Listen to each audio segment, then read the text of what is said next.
बिस्मिल्लाहिर्रहमानिर्रहीम। अस्सलाम वालेकुम। न्यूज़ आवर के साथ मैं हूँ एतजाज़ नकी। नाज़रीन, आज के प्रोग्राम में हम जिक्र करेंगे कि कुलभूषण यादव ऑर्डिनेंस के मामले पर हुकूमत और अपोजिशन आमने सामने है। आज वफाकी वज़ीर क़ानून फ़रूग नसीम ने फ्लोर ऑफ दी हाउस पर इज़हार ख्याल करते हुए ये बताया कि कुलभूषण यादव का जो ऑर्डिनेंस है उसका फ़ैसला जो आलमी अदालत इंसाफ का फ़ैसला है उसकी रोशनी में किया गया है। अगर ये फ़ैसला इस नौयत का ना किया जाता तो इंडिया हमारे ख़िलाफ़ आलमी सतह पर प्रोपेगंडा कर सकता था, और इंडिया यही चाहता है कि वो हमारे ख़िलाफ़ ये प्रोपेगंडा करे बल्कि हमारे ऊपर मज़ीद पाबंदियाँ आयद करवाए। आज उन्होंने वजाहत पेश की इस रोशनी में कि गुज़िश्ता रोज़ अपोजिशन ने और आज भी ख्वाजा आसिफ ने यह इज़हार ख्याल किया है। गुज़िश्ता रोज़ बिलावल भुट्टो ज़रदारी ने भी ये बात की थी असम्बली में, और यह कहा था कि हुकूमत कुलभूषण यादव ऑर्डिनेंस के तहत उन एक NRO देने जा रही है इंडिया को, और ना सिर्फ ये बल्कि दीगर NROs का भी उन्होंने जिक्र किया था। इसके साथ साथ आज हुकूमती सतह पर यह मौक़िफ़ सामने आया है। आज जो पार्लिमानी अमूर की कमेटी है उसके चेयरमैन हैं शाह महमूद कुरैशी साहब, उन्होंने ये बताया कि नैब के कवानीन में तरामीम का मुसवदा तैयार किया जा चुका है, जो कि अपोजिशन के साथ मिलकर उसको फाइनलाइज किया जाएगा। इस हवाले से पहले भी नैब कवानीन में तरामीम के हवाले से मामला चल रहा था। अपोजिशन का अपना नुक्ता नज़र था, हुकूमत का अपना नुक्ता नज़र था, मगर अब यह मुसवदा हुकूमत की जानिब से जो तैयार कर लिया गया है इसके क्या कुछ होगा, बिलखसूस नैब के हवाले से, जिस पे अपोजिशन मुसलसल नैब के इदारे को बंद करने और चेयरमैन नैब के इस्तीफे का मुतालबा कर रही है। इसके अलावा भी दीगर अहम मामला, चूंकि इसी नैब के साथ ही FATF की भी बात की जा रही है, जिसपे हुकूमत का यह वर्जन है कि अपोजिशन नैब कवानीन में तरमीम का जो बिल है उसके साथ FATF बिल को ना जोड़े, क्योंकि वो मामला मुख्तलिफ है। इस हवाले से गुफ्तगू करने के लिए हमारे साथ आज लाइन पर मौजूद हैं जनाब अमीर अब्बास साहब। आप मारूफ एंकर पर्सन हैं, तज्जियाकार हैं। इनके साथ साथ हमें दीगर गेस्ट भी ज्वाइन करेंगे, उनसे भी इन दोनों मौज़ूआत पर बात करेंगे। अमीर अब्बास साहब, बहुत शुक्रिया वक्त देने का। सर, मैं आपसे जानना चाहूँगा, आज जो इजहार ख्याल और जो वजाहत हुकूमत की जानिब से कुलभूषण यादव ऑर्डिनेंस के मुतालिक सामने आई है, आप क्या समझते हैं कि क्योंकि ये इल्ज़ाम आयद किया गया हुकूमत की जानिब से कि अपोजिशन गलत प्ले कर रही है इस इशू को लेकर, और कोई NRO नहीं दिया जा रहा, बल्कि एक फैसला हुआ था ICJ का जिसके तहत हमने भी ये फैसला किया है, अब उसको इंडिया माने या ना माने मगर हम सुरखरू होंगे। बहुत शुक्रिया एतजाज आपका। देखें, जो इंटरनेशनल फ्रंट के ऊपर जो हुकूमतें फैसले करती हैं, वो फैसले जो डोमेस्टिक फ्रंट है उनसे मुख्तलिफ होते हैं। ऐसा नहीं होता कि जो फैसले आप पाकिस्तान में पाकिस्तानी अवाम के लिए करेंगे उसी नौयत के फैसले और उसी स्पिरिट के साथ फैसले आप आलमी सतह पर करेंगे।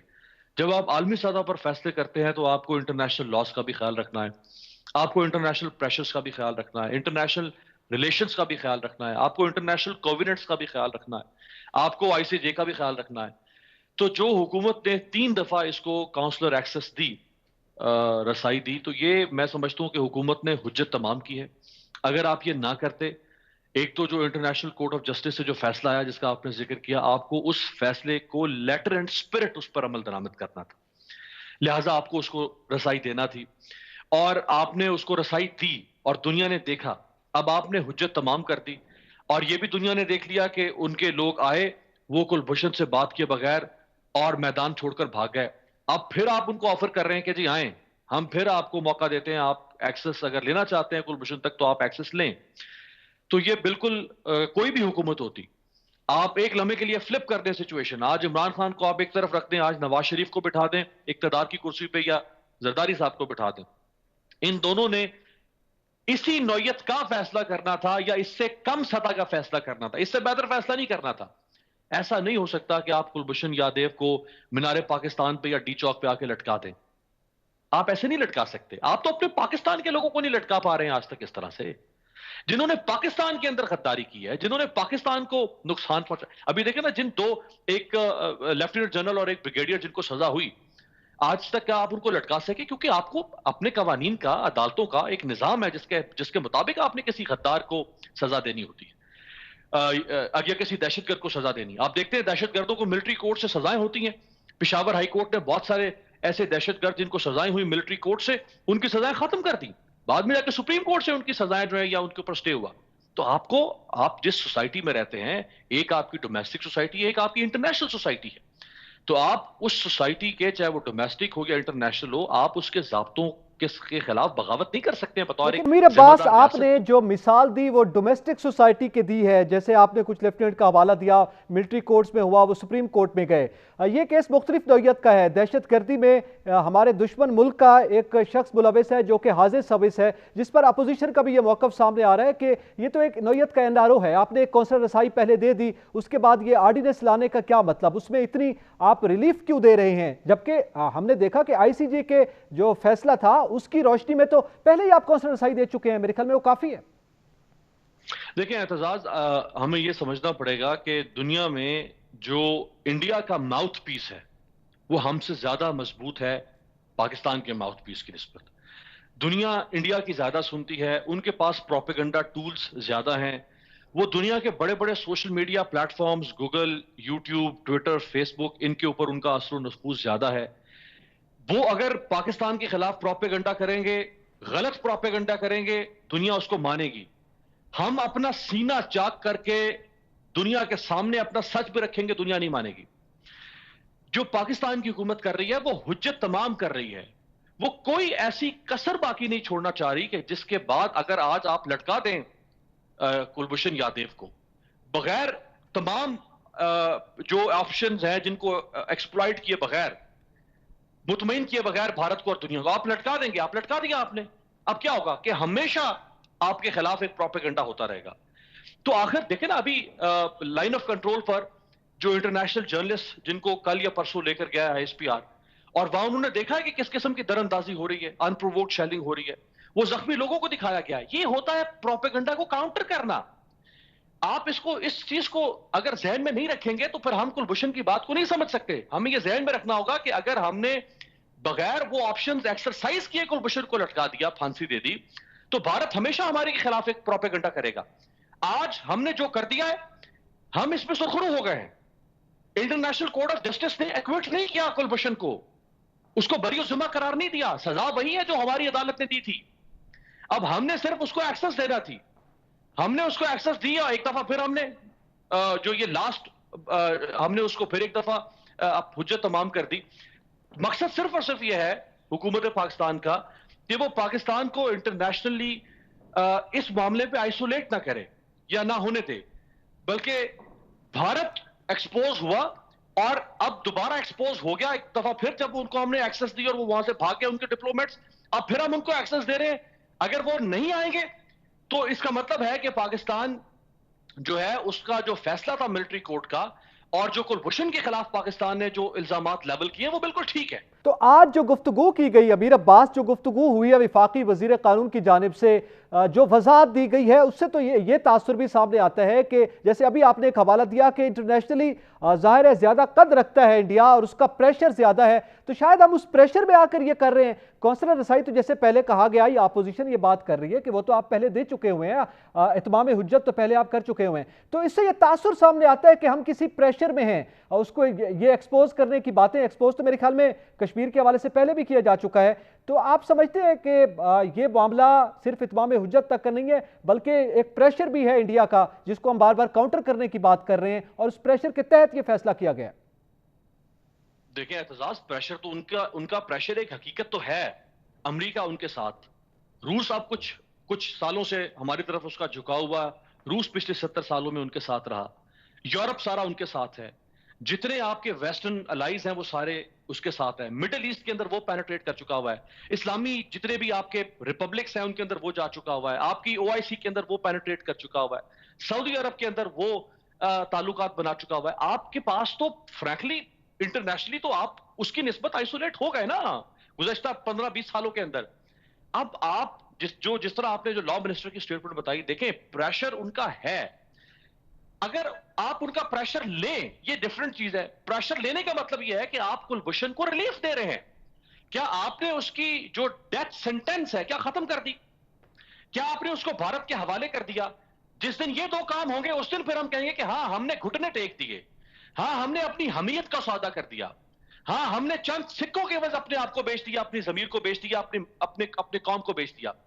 एक्सेस देना तो कोई इतना बड़ा वो नहीं है। आप ऑपोजिशन की अगर बात करेंगे तो आप इस ऑपोजिशन से क्या ये तवक्को कर रहे हैं कि ये इमरान खान के लिए या इस हुकूमत के लिए आके तालियां बजाएंगे?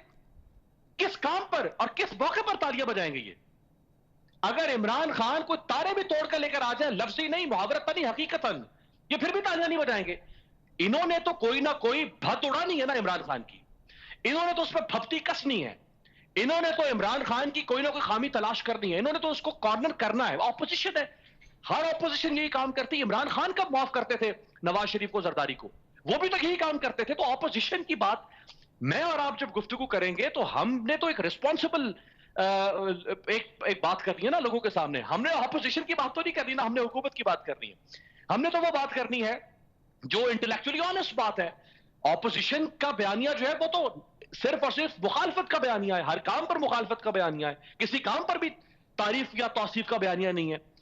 तो हमें तो ये नजर आ रहा है कि हुकूमत ने जो फैसला किया है उसमें सिर्फ और सिर्फ हुकूमत अपने आप को सुरखरू करना चाहती है इस मामले के अंदर, ताकि किसी किस्म की कोई ऐसी गुंजाइश बाकी ना रहे कि भारत फिर किसी इंटरनेशनल लॉबी को हमारे खिलाफ इस्तेमाल करके। आप ये देखें कि दहशतगर्द उनका पाकिस्तान में आया, एक सर्विंग ऑफिसर दहशतगर्द बनकर आया, नाम तब्दील करके, पासपोर्ट लेके, लेकिन दुनिया में उसने क्या कहा पाकिस्तान के बारे में कि पाकिस्तान आतंकवादियों को की पनाहगाहें मुहैया करता है, पाकिस्तान में आतंकवाद के हाइड आउट्स और इनकी पनाहगाहें। यही 15 साल से दुनिया आपको कह रही थी ना। दहशतगर्दी वो कर रहा था। इतना देखिए, जो जिसे कहते हैं ना फिफ्थ जनरेशन वॉरफेयर, या जो वॉर ऑफ नैरेटिव है, ये नैरेटिव का जमाना है। अब ये कुछ सीधा आके किसी ने को तोप तफंग लेके नहीं आके किसी से लड़ना, तो नैरेटिव तो उसका कामयाब रहा। अब क्या हम ऑपोजिशन के उसके जज्बात में आके, उनके भड़कावे में आके उसके नैरेटिव को फिर छह दे दें? कथन नहीं। मैंने आपसे ठीक है, पहले ये अपोजिशन का जैसे आपने कहा कि जाहिर है हमने यहाँ रिस्पॉन्सिबल बात करनी है, opposition floor of the house पे इरिस्पॉन्सिबल बिहेवियर का मुजाहरा कर रही है, जाहिर है मुखालफत करनी है। आपके ख्याल में जाहिर है वो ये हवाला दे रहे हैं, मोदी के यार का बार बार हवाला दिया जा रहा है, यही कुलभूषण था, इसकी गिरफ्तारी हुई थी, नून लीग का जमाना था, और उस जमाने में वो बार बार ये कहते थे आप कुलभूषण का नाम नहीं लेते, तो यकीनी तौर पर उस तरफ से भी वार चलते रहे, इस तरफ से भी वार चल रहे हैं। लेकिन ये मामला आप समझते हैं कि बेहतर अंदाज में आगे बढ़ रहा है और इससे पाकिस्तान के मौक़िफ़ को फायदा होगा। इसी के साथ साथ अमीर अब्बास एक और मामला जो कि नैब के हवाले से आपके इल्म में है, आप क्या समझते हैं जो तफसीली फैसला आया नैब का सुप्रीम कोर्ट की जानिब से पैरागॉन सिटी केस के ज़िमन में, उसके बाद से अपोजिशन को ज़ाहिर एक मौका मिला तनकीद करने का, और वो अब इस वक्त मुतालबा किया जा रहा है कि नैब का इदारा बंद कर दिया जाए, चेयरमैन नैब जो है वो इस्तीफा दे। लेकिन उस पर एक हुकूमत अब नैब तरामीम ऑर्डिनेंस सामने लाई है जिसका मेरे ख्याल में बहुत पुराना मुतालबा था और वो ऑर्डिनेंस सामने नहीं आ रहा था। एक कमेंट मैं पिछली बात पे भी कर दूं एतजाज आपकी जी इजाजत जी। से। देखें, जो नवाज शरीफ साहब 2016 में, ये मार्च या अप्रैल 2016 में कुलभूषण पकड़ा गया था, सितंबर 2016 में अक़वाम मुत्तहिदा की जनरल असेंबली का इजलास था, नवाज शरीफ साहब गए थे, निकाल के देखे रिकॉर्ड के नवाज शरीफ साहब ने कितनी दफा कुलभूषण का जिक्र किया था। तो तारीख हकीकत है ना, कोई अफसाना तो नहीं है। फिर 2019 में सितंबर में अक़वाम मुत्तहिदा की जनरल असेंबली का इजलास हुआ, इमरान खान की तकरीर उठा के देख लें, 45 मिनट की कमोबेश तकरीर थी और बखियों धेड़ के रख दिए भारत के और भारतीय साजिशों के। तो फर्क तो नजर आया ना हमें। कम अज कम एक इंटरनेशनल फोरम के ऊपर पाकिस्तान का मुकदमा जिस तरह लड़ना चाहिए था, जहां पे दुनिया के 195 से ज्यादा मुल्क बैठ के आपको सुन रहे हैं, उनके सरबरान बैठे हैं, और आप आलमी ताकत के सीने पर जाके मूंग डल रहे हैं, उसके सीने पर जाके आप मूंग डलते हुए कह रहे हैं कि भाई ये तुम्हारा खुमाश्ता था, तुम्हारा ठेकेदार है, ये जो तुमने बिठाया हुआ है जनूबी एशिया के अंदर, ये क्या कुछ कर रहा है पाकिस्तान में, ये बताना तो था। खैर बता दिया। देखिए, इसमें कोई शक नहीं कि नैब की कारकर्दगी के ऊपर सवालिया निशान है, इसमें कोई शक नहीं है एतजाज के नैब की कारकर्दगी, उनके पास, नैब के पास अपना कुछ डिफेंस है और वो बिल्कुल ठीक डिफेंस है। आज से काफी अरसा पहले चेयरमैन नैब ने पब्लिक स्टेटमेंट दी थी और हुकूमत से कहा था कि मेरे पास कम जजेस हैं, मेरे जजेस बढ़ाए जाएं। हुकूमत ने जजेस नहीं बढ़ाए। 25 जज हैं, 25 में से कुल 25 जज हैं जिनमें से 5 जज जो हैं वो उनकी वैकेंसीज खाली हैं। आपके पास 20 जज हैं जो काम करने वाले हैं और 1100 से ज्यादा रेफरेंसेस हैं। आप इन 1100 रेफरेंसेस को 20 जजों पर तकसीम कर दें, फिर आपके साल के 365 दिन हैं। 365 दिनों में से जो पाकिस्तान में प्रैक्टिकली काम होता है वो कमोबेश 200 दिन है। 165 दिन पाकिस्तान में हफ्ता इतवार की और आपकी गजटेड हॉलीडेज मिला के, ईद की छुट्टियां मिला के 165 दिन पाकिस्तान में छुट्टियां होती हैं तकरीबन, और एनुअल लीव्स मिला के जजों की। अब 200 दिन है जज के पास काम करने के लिए, 20 जज हैं और 1100 से ज्यादा आपके पास रेफरेंसेस हैं। फिर उसमें कभी मुल्जिम का वकील तामक टोया मार रहा है, कभी मुलजिम कोई उसमें फनकारी दिखा रहा है। अभी जो जरदारी साहब पर केस चल रहा है, केस फर्द जुर्म ही नहीं आई धोने दी जा रही 2 महीने से, ये नैब कर रहा है। ये वो लकूना है आपके निजाम के अंदर। जिस दिन फर्द जुर्म आए दोहरा होती है, उस दिन कभी वीडियो लिंक डाउन हो जाता है जरदारी साहब का, कभी उनके वकील एक और मुतफरिक दरख्वास्त लेकर आ जाते हैं कि जी हमें बरी कर दिया जाए। ओ भाई, आपको बरी करने के लिए बुलाया गया था, फर्द जुर्म लगाने के लिए बोला। ये वो डिलेइंग टैक्टिक्स है निजाम के अंदर। फिर आपकी नैब की कैपेसिटी बिल्डिंग थी, वो किसने करनी है भाई? चेयरमैन नैब का जो हेड ऑफिस है, वहां पे कोई मनी प्लांट लगा हुआ है, वो पत्ते तोड़ तोड़ के और वो अपनी कैपेसिटी बिल्डिंग करेगा? ये गवर्नमेंट को चाहिए था ना, ये प्रेसिडेंट ऑफ पाकिस्तान को, ये अमीर अब्बास साहब देखें, जरदारी का या किसी का, या मतलब अपोजिशन के किसी रहनुमा का, ये जो फैसला आया है सुप्रीम कोर्ट का, जिसमें यह लिखा गया है नैब की कारकर्दगी की इंप्रूवमेंट के हवाले से नहीं है कि 1100 रेफरेंस का आप हवाला दे रहे हैं और 165 दिनों पे आप उसको कह रहे हैं कि काम होता है। सवाल ये जो 2-4 केस चल रहे हैं अपोजिशन के हवाले से, उसमें भी ये खुद नैब पहले पकड़ती है जुर्म साबित किए बगैर, मुलजिम को गिरफ्तार किया जाता है और उसके बाद मुलजिम बाहर आ जाता है। खुद जो नैब है वो साबित नहीं कर सकती उस पर कि किसी इब्तदाई तौर पर कोई शवाहिद उसके पास मौजूद नहीं होते। तो इस तरीके कार पर बहस की गई है। मेरे ख्याल में नैब का जो पॉलिसी है उस पर तनकीद की गई है। इंप्रूवमेंट की तो मेरे ख्याल में हर इदारे में गुंजाइश मौजूद है। देखिए, आपको कॉन्टेक्स्ट देखना है ना। जो सुप्रीम कोर्ट ने जो तनकीद की है, उस तनकीद का नैब के हवाले से भी तो आपने कॉन्टेक्स्ट देखना है। और इसी सुप्रीम कोर्ट के फैसले से चंद दिन पहले सुप्रीम कोर्ट के चीफ जस्टिस गुलजार अहमद साहब ने क्या फैसला दिया, क्या हुक्म दिया कि नैब की अदालतों की तादाद 120 की जाए। इसीलिए मैं आपको कॉन्टेक्स्ट बता रहा था। क्यों कहना पड़ा चीफ जस्टिस को? क्योंकि 20 जज ये बोझ नहीं उठा सकते हैं और आपकी कैपेसिटी बिल्डिंग का बराह रास्त कारकर्दगी के साथ ताल्लुक है। अगर एक प्रोसिक्यूटर के पास या एक इन्वेस्टिगेटर के पास 15-15, 20-20 केस होंगे, वो सुबह एक केस का दरते सर लेके बैठेगा, शाम को एक और केस होगा, अगले दिन सुबह तीसरा केस होगा। तो क्या वो केसेस में जो केसेस चल रहे हैं, मेरे पास, सॉरी टू कट यू, जो केसेस चल रहे हैं, क्या उसमें अभी इल्जाम साबित नहीं हुआ, उसको पकड़ के आप अंदर कर दें, इस तरह से कैपेसिटी बेहतर होगी? देखिए, ये तो कानून में लिखा हुआ है। उसी कानून पे बहस की गई ना, जो फैसला आया सुप्रीम कोर्ट का, उसी कानून पे बहस हुई। देखिए, अदालत ये फैसला कर देती ना कि ये चेयरमैन नैब का गलत इख्तियार है, वो तो कह रही है गैर कानूनी इक़दाम कर रहे हैं। नहीं, ये 87 सफ़ात में से आप एक लफ्ज ऐसा नहीं दिखा सकते, एक लफ्ज जहां पे इन 2 जजों ने ये कहा हो कि कानून गिरफ्तारी कबल यानी जुर्म साबित होने से पहले गिरफ्तारी गलत है। एक जगह पे नहीं कहा। ये फैसले में आया है सर। अमीर अब्बास साहब, यकीनन आपने पढ़ा होगा फैसले में ये लफ्ज लिखे गए हैं।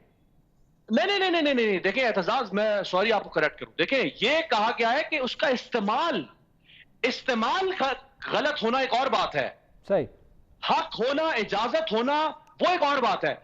ये चेयरमैन नैब कानून के मुताबिक प्रेरोगेटिव है कि वो जिस स्टेज पर भी मुनासिब समझे वो मुलजिम को गिरफ्तार कर ले।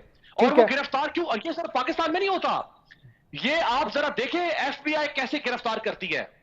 काश मुस्लिम लीग नून और पीपल्स पार्टी अमेरिका में सियासत कर रहे होते, फिर मैं देखता कि एफबीआई कैसे गिरफ्तार करती है। काश ये बर्तानिया में सियासत कर रहे होते, फिर मैं देखता नेशनल क्राइम एजेंसी कैसे गिरफ्तार करती है। कोर्ट फैसला लिख रही है ना, इसमें हम अपोजिशन या हुकूमत की बात ही नहीं कर रहे। ये फैसला तो कोर्ट ने किया, सुप्रीम कोर्ट ने, अदालत उज़्मा की जानिब से सामने आया है जो तनकीद की गई है। हम पॉलिसी पे बात कर रहे हैं ना सर। देखिए, मैं यही तो आपको बता रहा हूं कि कोर्ट ने यह नहीं कहा कि गिरफ्तारी का कानून गलत है, या ये जो चेयरमैन नैब के पास जो राइट है, जो उसका प्रेरोगेटिव है गिरफ्तारी के ऑर्डर साइन करने का, ये गलत है। ये नहीं कहा उन्होंने ये कहा है कि बाज़ जगहों पे ये जो गिरफ्तारी का कानून है, ये शायद बुनियादी इंसानी हुकूक से मुतसादिम नजर आता है। सही, वो फैसला कर देते ना भाई, वो अदालत थी, खुदा के बाद जमीन पर सबसे बड़ी ताकत है। वो कह देती कि भाई कल से चेयरमैन नैब खबरदार किसी को गिरफ्तार करेगा। अगर गिरफ्तार किया, एहतसाब अदालत की तरफ से सजा सुनाने से पहले, मुजरिम साबित होने से पहले, हम कान से पकड़ के इसको जेल में डाल देंगे। फिर कर देना फैसला। क्यों आपने बहाम छोड़ा? ठीक है, आपने आप समझते हैं कि अदालत को यह काम कर लेना चाहिए? कर देती ना। आप कह रहे हैं कि अदालत ने ये इस पे अगर कमेंट किया तो अदालत अब आप क्या समझते हैं सर? वक्त बिल्कुल थोड़ा है, मेरा एक सवाल रह गया है। आप क्या समझ, हुकूमत जो मुसवदा लाई है उसमें यही कुछ किया जाएगा, क्योंकि उस फैसले की रोशनी में किया जा रहा है? देखिए, मैंने तो मुसवदा फ्रैंकली नहीं अभी तक देखा। जो पहले मुसव्वदात आए हैं वो तो मेरी नजर से गुजरे, अभी अगर कोई रीसेंट मुसव्वदा आजकल में है तो मेरी नजर से नहीं गुजरे उसके मुंदरजात। लेकिन इसमें कोई मजायका नहीं है कि अगर आप चेयरमैन नैब की गिरफ्तारी के कानून को रिविजिट करें, उसको मजीद शफाफ बनाएं, लेकिन एतजाज जितनी भी लॉ एनफोर्समेंट एजेंसीज हैं, जितने भी प्रोसिक्यूटिंग एजेंसीज होती हैं, अगर आप उनसे गिरफ्तारी का हक वापस ले लें, इस मुल्क के अंदर जितने ताकतवर क्रिमिनल्स क्रूक्स हैं जो पेनिट्रेट किए हुए हैं निजाम के अंदर, जो माफिया के साथ जिन्होंने नेक्सस बनाया हुआ है, इदारों के अंदर जिनके लोग बैठे हुए हैं, आप अगर उनको उस वक्त तक गिरफ्तार नहीं करेंगे तो वो तो रिकॉर्ड टैंपर कर सकते हैं। इसका जवाब कौन देगा फिर? बिल्कुल क्या सही। रिकॉर्ड टैंपर नहीं हुए? क्या जरदारी साहब के केसेस में माजी में रिकॉर्ड टैंपर नहीं हुए? क्या कागज जाया नहीं हुए? क्या फाइलें मिसिंग नहीं हुई? क्या फोटोकॉपियों के ऊपर जमानतें और बरियत नहीं मिली? ये सब कुछ होता रहा ना। ये कैसे होता था? क्योंकि लोग जो बरसर इक़्तिदार थे वही मुल्जिम होते थे, और वो अब किसी सूरत में भी अपने आप को सजावार करार नहीं देते थे। लिहाजा यकीनन गिरफ्तारी अमीर का अब्बास साहब, कानून बड़ी आप अब चूंकि वक्त खत्म नहीं कर सकते। जी वक्त खत्म हो गया है, बड़ी जबरदस्त गुफ्तगू थी, इस पे बहुत से मजीद सवालात भी हो सकते थे, लेकिन बहुत शुक्रिया, आपने अपना कीमती वक्त दिया और हमारे साथ गुफ्तगू की। नाज़रीन, यहाँ पे वक्त तो एक ब्रेक का, हमारे साथ रहिएगा।